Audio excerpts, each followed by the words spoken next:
Djibril Cissé, c'est un honneur, un plaisir de te retrouver ici, dans un paradis sur Terre, l'île Maurice. Oui, oui, oui, ça c'est le cas de le dire. C'est vraiment une île magnifique. Moi, je connais bien les îles parce que je vis en Corse. Ah oui, c'est vrai. Ouais, ouais. Et franchement, c'est magnifique. L'accueil, alors, local? On me l'avait dit. On m'a dit que les Mauriciens étaient très accueillants et très gentils. Et je le vois. Et franchement, je suis pas surpris. Ah. Parce que voilà, je suis très copain avec William Oui, qui lui réside ici. Et il m'a dit, tu vas voir, tu vas te régaler, les gens sont sympas, il y a beaucoup de fans de Liverpool en plus. Ah oui, là, ça... Donc ouais, je l'ai vu. Et non, franchement, vraiment un plaisir. Bonne ambiance, rien à dire. relax et tout impeccable et des lieux avec des vues extraordinaires, donc vraiment, vraiment parfait. Ah bah c'est super. On a aussi entendu parler de deux de tes passions qu'on a découvert. On te connaissait, bien sûr, on ne cite plus ta carrière au niveau du football, ça va de soi, mais on a découvert deux de tes passions qui sont la mode, bon bien sûr, toujours stylée, même sur le terrain d'ailleurs, hein, toujours stylée, la mode. Comment ça t'est venu justement d'avoir un style assez particulier qui, bien sûr, te démarque de tous les autres? Ouais, non, après la mode, je pense que c'est de famille. Mon père était pareil, un amoureux de la mode, mon grand frère, mes sœurs aussi. Donc je pense que c'est quelque chose de naturel qu'on m'a passé. Mais c'est vrai que pour moi, le foot, c'est quand même un sport et un métier où il y a beaucoup de bons côtés quand même. On va pas se raconter de bêtises. Donc il y a beaucoup de joie. Et puis moi, j'aimais montrer ma joie par mes coupes de cheveux, par mes tatouages, par porter une chaussure rouge, une chaussure bleue, des couleurs flashy. Et c'est encore en moi, et c'est important de pouvoir s'exprimer comme ça et de pouvoir exprimer son style et ses envies par rapport à ses vêtements ou ses chaussures ou sa coupe de cheveux ou par multiples tatouages. C'est une façon de s'exprimer et pour moi, c'est normal. D'ailleurs, en parlant de tatouages, est-ce que les tatouages ont une signification particulière? Il y a un message, il y a une histoire derrière? Oui, beaucoup quand même. J'ai 2-3 aussi, trucs qui n'ont pas trop d'importance, un peu plus délire avec des potes, mais j'ai tous mes enfants, j'ai mes ailes d'ange parce que Djibril, c'est l'ange Gabriel. J'ai des trucs forts et vraiment importants pour moi. Après, j'ai des délires un peu entre amis, qui n'ont pas de sens, mais qui me font rire. Bien sûr, bien sûr. Et en parlant justement de gens qui ont marqué ta vie, il y a notamment 2 femmes qui sont ta grand-mère et ta maman. Est-ce que tu peux nous en parler un peu plus? Ouais, il y a ma mère qui a fait beaucoup de sacrifices pour nous. Elle nous a élevés toute seule avec 7 enfants, parce que mon père est parti quand j'avais 2 ans et demi. Et ma mère a endossé le rôle de papa, maman, et de tout en même temps. Et elle a fait beaucoup de choses pour nous. Donc c'est sinon la femme la plus importante de mon entourage et de ma vie. Ouais. Bien sûr. Et la grand-mère, j'ai entendu parler de la grand-mère qui est votre grand-mère, enfin ta grand-mère qui est restée qui a vécu jusqu'à 100 ans à peu près? 107. 107 ans. Ouais. Donc on t'a encore pour un moment, c'est ça? Ouais, normalement on a des gènes qui tiennent longtemps dans la famille. Mais non, ma grand-mère, très spéciale parce que je l'avais jamais rencontrée jusqu'à ce que j'ai mon deuxième accident à la jambe. Et je décide d'aller me ressourcer au pays parce qu'il fallait le faire. Et j'arrive là-bas, on ne parle pas le même langage, on ne s'est jamais vu. Ah ouais. Mais il y a une magie qui fait qu'on dirait que ça fait qu'on a grandi ensemble toute notre vie. Et voilà, il y a des trucs qui se contrôlent pas, il y a des connexions, c'est comme ça. C'est vrai. Et avec ma grand-mère, c'était très, très spécial. Et voilà, mal au cœur quand j'ai appris sa disparition, normal, mais je me dis qu'elle a bien vécu, qu'elle a vécu beaucoup de choses et surtout qu'elle m'a vu et j'ai eu la chance aussi de la faire venir en France, qu'elle voit ses petits-enfants, ses arrière petits-enfants. Et franchement, c'est un bonheur et je sais qu'elle est bien au-dessus et qu'elle veille sur nous. Exactement. C'est spécial la famille. Hein. Ah oui, non, on veut pas, voilà, on peut être fort tant qu'on veut, on peut être voilà, macho tant qu'on veut, mais il y a un moment, la famille, c'est important. Bien sûr. Ouais. Venant toi-même d'une famille de 7 enfants, étant le 7e, Ouais. donc tu en as toi aussi 5. plusieurs. Ouais. Et il en manque 2 pour faire égalité parfaite là. Hein. Ouais, mais je pense que c'est pas d'actualité en tout cas. J'ai ma fille qui va avoir 18 ans au mois d'octobre, qui va s'installer sur Paris, qui va faire une grande école de danse et de chant et Incroyable, pour wow. comédie musicale. Et j'ai 2 qui sont, Prince et Cassius, qui sont vraiment pas mal au foot. Donc voilà, on va essayer de les encadrer aussi. J'ai Marley qui est un peu, lui, qui s'intéresse un peu à tout. Ok. Et j'ai Gabriel qui est tout petit, qui a 4 ans, donc lui qui a tout le temps de voir ce qu'il veut faire et il s'amuse pour l'instant. Bien sûr. Ouais. Et en regardant en arrière avec la carrière de foot que tu as eue, est-ce que c'est un parcours que tu recommanderais pour tes enfants? Ben, oui, parce que c'est un beau métier et de plus en plus. Parce qu'il y a des choses qui se passent maintenant que nous, on n'avait pas la chance de faire. Voilà, c'est une autre génération, la naissance des réseaux, tout va vite. Oui, c'est vrai. Voilà, les joueurs ont un peu plus de chance maintenant de percer plus jeune qu'avant. Nous, fallait vraiment faire de gros matchs et des grosses prestations pour pouvoir accéder au monde professionnel. Maintenant, ça va un peu plus vite. Ça peut être à double tranchant aussi parce qu'on a moins le droit à l'erreur. C'est vrai. Mais c'est clair que maintenant, voilà, un joueur qui veut y arriver, il a un peu plus d'outils, plus de moyens et plus de chances pour percer, aujourd'hui qu'à notre temps, même si je suis pas non plus un ancêtre. Mais c'est vrai qu'en 10-15 ans, le football a changé totalement. C'est clair. Et si tu avais des regrets par rapport à justement au parcours, est-ce qu'il y en a? Non, franchement, on me pose souvent la question. J'ai bougé beaucoup, c'est vrai que ça fait un peu tâche d'avoir fait 11 clubs. Mais voilà, j'ai eu des expériences bonnes, un peu moins de mauvaises. Mais en général, je suis content d'être passé dans chaque club, d'avoir connu des gens. Je me suis fait des amis dans chaque pays que je suis passé. Après, c'est vrai que c'est un peu plus de stabilité, ça aurait été bien, mais bon, je suis fier quand même. Et ça fait l'homme que tu es aujourd'hui. Exactement. Ça fait que quand je vais en Grèce, j'ai des amis. Ça fait que quand je vais en Russie, j'ai des amis. Voilà, ça m'a ouvert d'autres choses aussi pour l'après-football qui est pas négligeable. Voilà, des contacts hors football, dans le business et dans la musique. Ça m'a ouvert des portes que j'aurais peut-être pas eu en étant qu'en France. C'est sûr. Et ouais, voilà, mais sinon, je vous dis, j'ai vu différents footballs, différents coachs, différentes façons des supporters aussi d'aimer le football. Oui, c'est vrai. Et c'est important, c'est enrichissant et ça me permettra aussi de transmettre ça à mes enfants ou à mes futurs joueurs si je deviens coach un jour. Et ouais, non, mais c'est enrichissant. C'est enrichissant. En termes de reconversion, là tu me parles de coach. Est-ce que le coaching, c'est quelque chose que tu envisages? Honnêtement, aujourd'hui non, parce que c'est pas, je pense pas avoir la fibre encore. Avec les jeunes plus ouais, peut-être avec voilà, les 15-17 ans, un peu pré-formation. Et pour l'instant, c'est la musique. C'est vraiment voilà, mon cœur est à la musique. Hier, j'ai eu la chance de passer du temps avec Didier Assad. On parlait un peu de... Voilà, lui était fasciné de ce que j'ai fait. Moi, je suis fasciné de ce qu'il fait. Et voilà, ça me donne envie. Vraiment, ce qu'il fait, je suis fier de lui. Je lui ai dit, franchement, c'est parce que je sais d'où il vient, je sais la galère que c'est. Et voilà, il est arrivé je sais qu'il veut encore plus. Et ça me fait plaisir de voir un petit frère réussir comme ça. Bien sûr. Et franchement, on parlait avec mon manager d'arriver à faire autant, aussi bien que lui. Dans la musique, ça serait déjà fort. Ouais. Et justement, en parlant de musique, donc tu es DJ aussi. Ouais. Et tu as eu l'occasion de te produire un petit peu partout dans le monde. Ouais. Mais comment est venue cette envie justement de mixer sur les platines? Parce que vraiment, entre le football et ça, c'est un monde de différence. Non, c'est clair. Mais moi, je mixe depuis que j'ai 14 ans.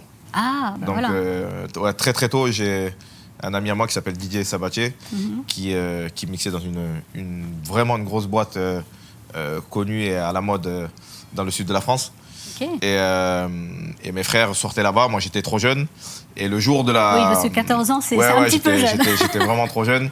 Et voilà, c'était tellement un truc extraordinaire que mon frère Abou, le jour de la fermeture, voilà, la boîte n'existera plus. Il y a une soirée énorme, il me dit je peux pas te laisser, comme ça, il faut que tu connaisses la Churrascaria. Donc il m'a amené et j'ai pris une claque musicalement. Voilà, comment un seul mec peut, voilà, pendant 2 heures, peut décider du mood des gens en passant des bons sons ou des sons qui vont leur plaire ou qui vont pas leur plaire. Donc, et ça me... Voilà, j'ai été fasciné, je suis rentré à la maison, je dis ouais, c'est un beau métier. Et donc j'ai commencé à m'équiper, à prendre le matos, à apprendre. J'ai pas voulu prendre de cours parce que j'ai pas voulu prendre les habitudes d'autres DJ. Je voulais avoir mon propre style. Après, de là à me dire ça, je ferai ça après. Ouais. Non, parce que au départ, passion, voilà, en fait. Au départ c'était un hobby. Je m'amusais à la maison, une vingtaine de potes, trentaine de potes. C'était pas calé du tout, c'était pas en rythme, c'était pas. Mais bon, c'était marrant. Ouais. Et voilà. Après, mon amour pour la musique, la nouvelle technologie, les nouveaux matos qui sortent. Oui. Il y a des trucs, on peut faire des trucs maintenant de plus en plus fous. Donc voilà, je me suis pris au jeu. Et voilà, techniquement, ça s'améliore, ça rentre mieux. Après, tu as des genres musicaux qui te vont un peu mieux que d'autres. Moi, je ne scratche pas. Ok. Mais voilà, il y a des genres qui me vont mieux que d'autres.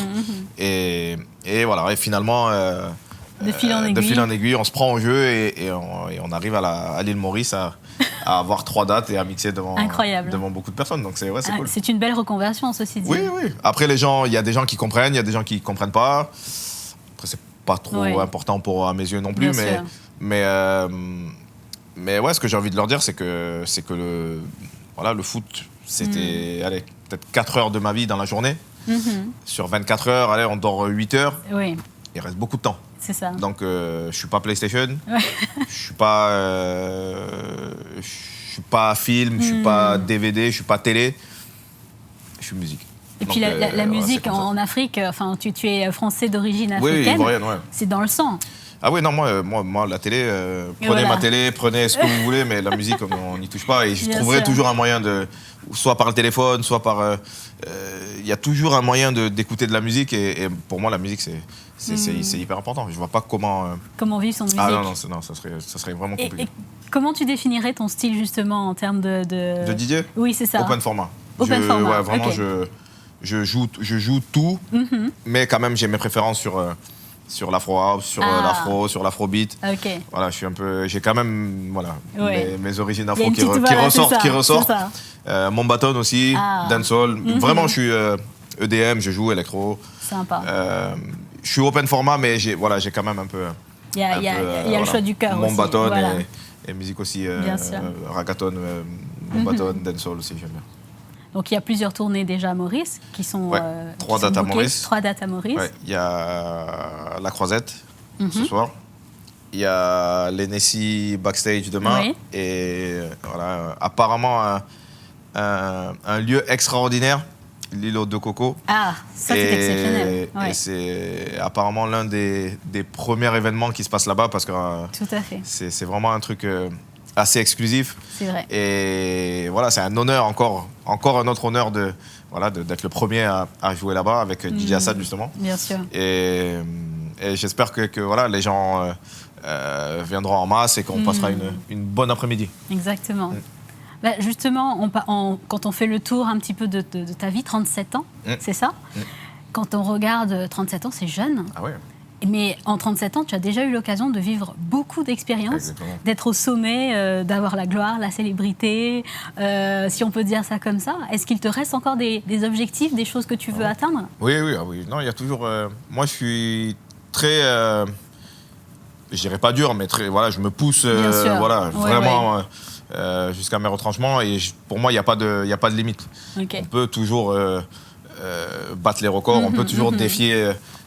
voilà, ses limites et il y a toujours mieux à faire. Oui. Donc aujourd'hui, je fais des trucs vraiment pas mal. J'ai pas de prod dehors, j'ai pas de tube, j'ai pas de hit, et on arrive à faire quand même des gros festivals. Donc c'est déjà bien. Donc je me dis que s'il y a un tube en radio, ça peut devenir c'est encore mieux. Ça peut devenir vraiment pas mal. Ouais. Et voilà, là mon objectif c'est ça, c'est de travailler un son avec peut-être DJ Assad, on en a parlé, de faire des trucs ensemble. Là, je parle avec Matt Decent aussi, qui a le label de Diplo, oui. pour une future collaboration. On est en discussion. Il y a des trucs vraiment pas mal. Et si j'arrive à concrétiser, notamment Matt Decent, je pense que ça peut être un gros boom et ça peut vraiment nous propulser dans le vrai monde du DJ, avec être vraiment légitime auprès des DJ et être validé par les DJ. Donc c'est important. C'est important. Et tu as aussi ta marque de vêtements. Oui. Est-ce que tu veux nous en parler un petit peu, l'inspiration, comment ça t'est venu? Ouais, comment ça m'est venu, c'est la suite logique des choses. J'adore la mode, j'adore les vêtements. Je me dis que pourquoi pas créer une petite gamme pour moi-même déjà au départ et après pour partager avec mes fans. Oui. Donc au départ, je sors la marque. C'est pas pour vraiment me dire je sors une marque. Oui. Et finalement, ça prend. Donc je me forme une petite équipe. On pousse le truc un peu plus loin. Après, voilà, toute marque part fort et un petit creux de moins bien. Donc, on a eu notre petit creux. Et là, j'ai réfléchi à une solution. Et j'ai un contact qui s'appelle Maurice du Baron Français, qui est le patron de la compagnie, qui m'a contacté et qui a repris ma licence depuis 3-4 mois. Et lui, qui est un spécialiste du vêtement, de la distribution, de la communication. Et je pense que dans les 6 mois, 8 mois, 1 an, ça sera vraiment où je voulais voir la marque. Et je suis très content d'avoir eu ce contact-là. Et c'est vraiment... c'est tombé à un moment où... De là à dire que j'allais laisser tomber, non. Mais je commençais à me poser des questions. Bien sûr. Et franchement, Maurice est tombé à pic. Et voilà, tous les... Même au niveau des trucs tout simples, les planches, c'est carré, c'est propre. Voilà, comme on dit, chacun son métier. Moi, j'ai les idées, j'arrive à voir ce qui peut marcher. Et lui, niveau distrib et niveau com, c'est incroyable. Ouais. Et voilà, il a des grosses licences, des grosses marques en licence, donc c'est pas pour rien. Et puis c'est une bonne association. Et vraiment, je vous dis, dans 6 mois à 1 an, je pense que Monsieur Lenoir sera très loin. Et c'est tout le bonheur qu'on te souhaite, en tout cas pour tes marques et aussi pour ta carrière de DJ. On fait au max. Et pour terminer sur l'île Maurice, un dernier mot aux Mauriciens ou même d'autres qui envisagent Maurice comme destination. Qu'est-ce que tu aurais à leur dire? Aucune hésitation. Aucune hésitation. Vraiment, c'est magnifique. Tout à l'heure, on marchait là, le long de... Et je me disais comment on peut avoir des lieux comme ça et des vues comme ça. Et vraiment, vous avez de la chance de vivre là. Bon, moi, je vis en Corse, donc j'ai un peu aussi ce genre de vue-là au quotidien. Mais pour les gens qui habitent à Paris, qui habitent en métropole et qui n'ont pas la chance d'être près de la mer, je vous le recommande. Mais plus en novembre. Parce que là, il y a un peu de... Ça, c'est l'hiver mauricien. Voilà, si on peut appeler ça hiver, mais franchement, c'est extraordinaire. Et apparemment, il y a plein d'activités à faire. Donc, tout à fait. On va se régaler, vraiment.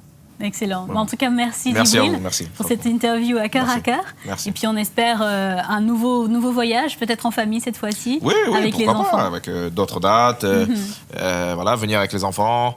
Je tiens à remercier Judicaël aussi qui a fait un gros taf pour nous faire venir avec tous les sponsors. Grand merci à Michel aussi de Colbert qui nous amène. Alors on n'y mène pas la vie dure, mais de temps en temps c'est compliqué. Et voilà, tout le monde joue le jeu.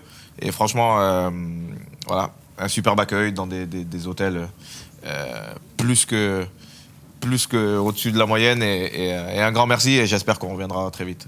Et j'espère aussi vous faire danser. C'est très important. On n'attend que ça. On est là pour ça au départ. On n'est pas là On n'est pas là pour prendre des vacances, on Bien est là sûr. pour faire bouger les gens et Exactement. s'amuser en même temps. Mais le plus important pour moi, c'est ça, c'est de faire du bon taf et après on s'amusera. Bon, on se dit rendez-vous sur le dance floor. Voilà, ce soir. Ce soir. Merci en tout cas, Merci. Djibril. À Merci. très bientôt. Merci.